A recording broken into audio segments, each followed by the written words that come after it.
Paris sous tension, la candidate de gauche face à la justice. Mes amis, accrochez-vous bien. Ce que je vais vous raconter aujourd'hui, c'est du lourd. Une affaire qui sent la poudre à 2 mois des élections municipales parisiennes. On parle de justice, de politique, de timing suspect. Bref, tout ce qui fait bouillir le sang des Français quand ils flairent le coup tordu. Imaginez la scène, début janvier 2026, en pleine campagne électorale pour la mairie de Paris. Une candidate se réveille avec une convocation au tribunal. Pas n'importe quelle candidate. Sophia Chikirou. Députée de la France Insoumise, le parti de Jean-Luc Mélenchon. Elle veut devenir maire de la capitale. Et là, boum, elle apprend qu'elle passera devant les juges en mai. 2 petits mois après les élections des 15 et 22 mars. Vous trouvez pas ça bizarre, vous? Moi si. Une affaire qui traîne depuis des années. Alors, de quoi on l'accuse exactement? D'escroquerie. Ouais, vous avez bien entendu. Escroquerie au préjudice d'un site d'actualité qui s'appelle Le Média. Les faits? Ils remontent à juillet 2018. Ça fait presque 10 ans, les amis. 10 ans que cette histoire dort dans un tiroir quelque part au palais de justice. Et c'est maintenant, pile poil à 2 mois du scrutin, qu'on décide de la sortir. Ça sent bon, non? Son avocat, Dominique Tricot, il a pas mâché ses mots. Pour lui, c'est clair comme de l'eau de roche, c'est une décision purement politique de la part du parquet. Autrement dit, la justice qui met son nez dans les élections. Ça rappelle de vieux souvenirs en France, ce genre de manœuvre. Sophia Chikirou, elle non plus, elle se laisse pas faire. Elle balance tout de suite, on veut la salir. On veut gêner sa campagne. Elle dit que c'est juste un différend commercial de 2018, un truc réglé depuis longtemps. Un détail, quoi. Mais voilà, en politique, les détails, ça devient vite des montagnes. Surtout quand les médias s'en mêlent. Surtout quand vos adversaires attendent le moindre faux pas pour vous enfoncer. Paris, le champ de bataille. Alors, qui sont les adversaires justement? Parce que pour comprendre l'affaire, faut voir le tableau complet. Paris, c'est pas n'importe quelle ville. C'est la capitale. C'est le symbole. Celui qui contrôle Paris, il a un poids énorme dans le débat national. Du côté de la droite, il y a Rachida Dati. Vous la connaissez. Ancienne ministre de la Justice sous Sarkozy. Aujourd'hui ministre de la Culture. Elle est candidate avec le soutien du MoDem. Une femme de poigne, comme on dit. Mais attention, elle aussi, elle a ses casseroles. Et pas des petites. Elle est mise en cause dans 2 affaires de corruption.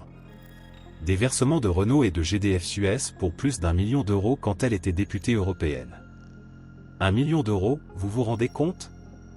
Alors forcément, quand Sophia Chikirou se fait épingler, on peut se demander, pourquoi elle n'est pas Dati? Pourquoi maintenant et pas avant? Ou après? Les questions se bousculent. Et puis il y a la gauche. Ah, la gauche parisienne. Toujours en train de se déchirer, celle-là. Mais cette fois, miracle, ils sont tombés d'accord. Socialistes, écologistes, communistes. Tous derrière un seul candidat, Emmanuel Grégoire. L'ancien premier adjoint d'Anne Hidalgo, la maire sortante. Ça veut dire que Sophia Chikirou, elle est toute seule dans son coin avec la France Insoumise. Face à une droite unie derrière Dati, et une gauche rassemblée derrière Grégoire. Pas facile. Le timing qui dérange. Revenons à cette mise en examen. Parce que c'est vraiment ça le cœur du problème. Le timing. Les élections, c'est dans 2 mois. 2 mois, c'est rien en politique. C'est le moment où les électeurs se décident. Où les programmes se discutent. Où les débats font rage. Et là, en plein milieu de cette période cruciale, on balance une affaire vieille de 10 ans. Une affaire d'escroquerie, avec un mot qui fait mal, qui marque les esprits. Parce que dans la tête des gens, escroquerie, ça résonne fort. Ça fait voleur. Ça fait malhonnête. Peu importe que ce soit prouvé ou pas encore. Peu importe qu'elle soit jugée seulement en mai, après les élections. Le mal est fait. L'image est écornée. C'est ça que dénonce son camp. C'est pour ça que son avocat parle de décision politique. Parce que si on voulait vraiment la juger, on aurait pu le faire avant. Ou attendre après. Mais non. On choisit le pire moment pour elle. Le meilleur moment pour ses adversaires. Une justice sous influence? Alors, faut-il croire à un complot? Difficile à dire. La justice française, elle est censée être indépendante. Mais dans les faits, tout le monde sait que le parquet, il dépend du ministère de la Justice, donc du gouvernement. Et quand le gouvernement a un intérêt à affaiblir tel ou tel candidat, les soupçons arrivent vite. Surtout en France, où on a une longue tradition de méfiance envers le pouvoir. 10 ans que cette affaire dort. 10 ans sans rien. Et tout à coup, hop, on la réveille. À 2 mois des municipales. Vous y croyez, vous, au hasard? Sophia Chikirou, elle y croit pas. Son avocat non plus. Et beaucoup d'observateurs commencent à se poser des questions. Paris, baromètre de la France. Ce qui se passe à Paris, c'est jamais juste une histoire locale. C'est toujours un symbole de ce qui se passe dans le pays entier. Là, on a une gauche radicale incarnée par la France insoumise qui essaie de prendre la capitale. Face à une droite qui veut reprendre le pouvoir après des années de socialistes et d'écologistes. Et une gauche modérée qui veut garder le contrôle. C'est une bataille idéologique, mes amis. Une bataille pour l'avenir de Paris, mais aussi pour l'avenir de la France. Et dans cette bataille, tous les coups sont permis, apparemment. Les affaires judiciaires qui tombent au bon moment. Les accusations qui volent. Les compromissions qui se révèlent. Rachida Dati avec son million d'euros de Renault et GDF Suez. Sophia Chikirou avec son histoire du média. Emmanuel Grégoire qui doit porter l'héritage contesté d'Anne Hidalgo. Personne n'est tout blanc dans cette affaire. Mais c'est toujours intéressant de voir qui se fait épingler et quand. Le peuple parisien va trancher. Au final, ce sera aux Parisiens de décider. Le 15 mars, puis le 22 mars s'il y a un second tour. Eux seuls auront le dernier mot.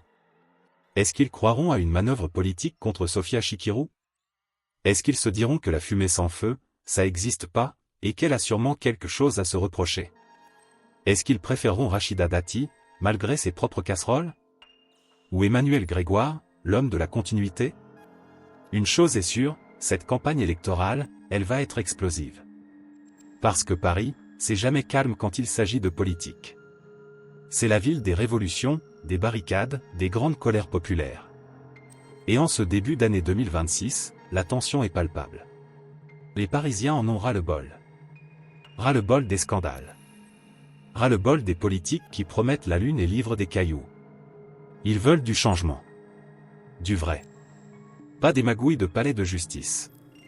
L'avenir de Sophia Chikirou.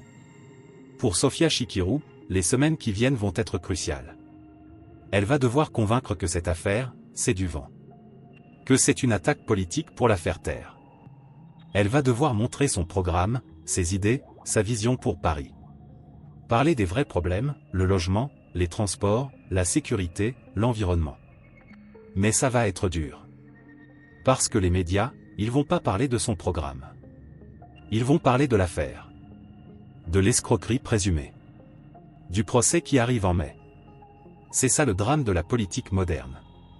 On parle plus des affaires que des projets.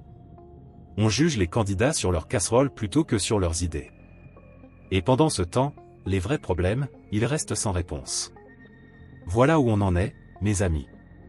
Une candidate de gauche accusée d'escroquerie à 2 mois des élections. Une ministre de droite accusée de corruption qui se présente quand même. Une gauche modérée qui essaie de sauver les meubles. Et au milieu de tout ça, les Parisiens qui se demandent à qui faire confiance. La justice dira ce qu'elle a à dire en mai. Mais d'ici là, c'est la justice populaire qui va s'exprimer. Celle des urnes. Celle du vote. Restez vigilants. Gardez l'œil ouvert. Parce que dans cette histoire, rien n'est jamais ce qu'il paraît. Paris s'embrase. Et nous, on regarde le feu prendre.